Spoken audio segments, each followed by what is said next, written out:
사도 바울은 23절 보면 이렇게 말하고 있어요. 그런 우리의 상태에 대해서 우리 함께 말씀 읽도록 하겠습니다. 모든 사람이 죄를 범하였음에 하나님의 영광에 이르지 못하더니. 하나님의 영광에 이르지 못하는 것이 바로 우리의 현 주소라는 거예요.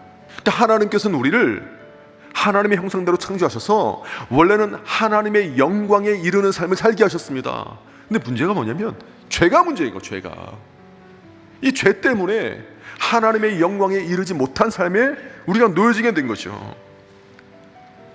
그런데 지금 예수 그리스도의 그 보혈로 말미암아 그 영광에 이르게 됐다라는 것을 말하고 있는 거 아닙니까? 이게 은혜가 되고 감격이 되는 거예요. 이렇게 감격적인 사건에 대해서 사도 바울은 뭐라고 표현하고 있냐면 24절에서 이렇게 표현하고 있습니다. 우리 함께 이 말씀을 읽겠습니다.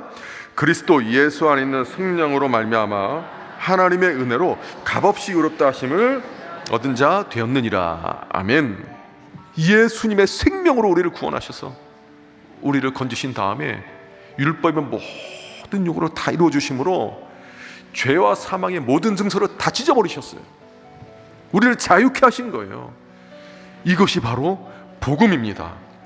그래서 사도 바울은 이렇게 우리가 예수님의 속량으로 인하여 자유케 된 상태를 뭐라고 표현하냐면 하나님의 은혜라고 말하고 있습니다. 하나님의 은혜. 성경에서 은혜라는 말의 원 의미는, 그러니까 원 단어는요, 카리스라는 단어를 씁니다. 헬라어로. 이 카리스는요 원래 무슨 뜻이냐면 선물이에요. 선물. 그러니까 하나님께서 우리에게 은혜를 주셨다는 것은 하나님께서 우리에게 무엇을 주셨다는 거예요? 선물을 주셨다는 거예요.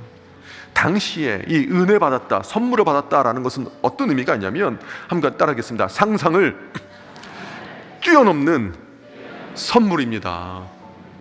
당시의 문화 속에서 노예가 어떻게 자신들이 믿는 신에게 나갈 수 있겠습니까? 자격이 안 되는데. 그런데 하나님께서는 우리 가운데 예수 그리스도로 말미암아 하나님의 놀라운 선물 받을 만한 자격을 부여주셨어요. 노예건 당시에 세리이던 창기던 주님 앞에 나갈 때 주님께서 그 자격을 부어주신 거예요. 예수님으로 말미암아.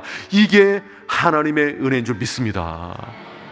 우리의 인생 가운데 하나님께서 은혜 주셔서 선물 주셔서 우리가 이곳까지 살아왔는데 하나님께서 주신 최고의 선물은 무엇일까요?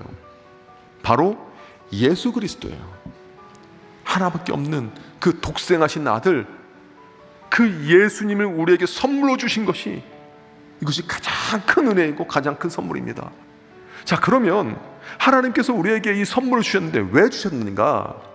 뭐냐면 관계를 회복하기 위해서예요. 그 두 번째 목적이 뭐냐? 한번 따라하겠습니다. 삶에 변화를 주기 위해서입니다. 변화를 주기 위해서예요. 하나님께서 우리에게 은혜를 주셨어요. 이 선물을 주셨어요.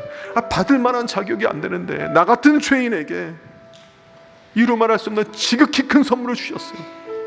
우리가 이 은혜를 기억하고 은혜를 의지하며 모든 절망적인 것과 낙심케 되는 것을 이겨내며 승리하는 우리 잠실 새내교회 모든 성도님들 되기를 주님의 이름으로 축복합니다.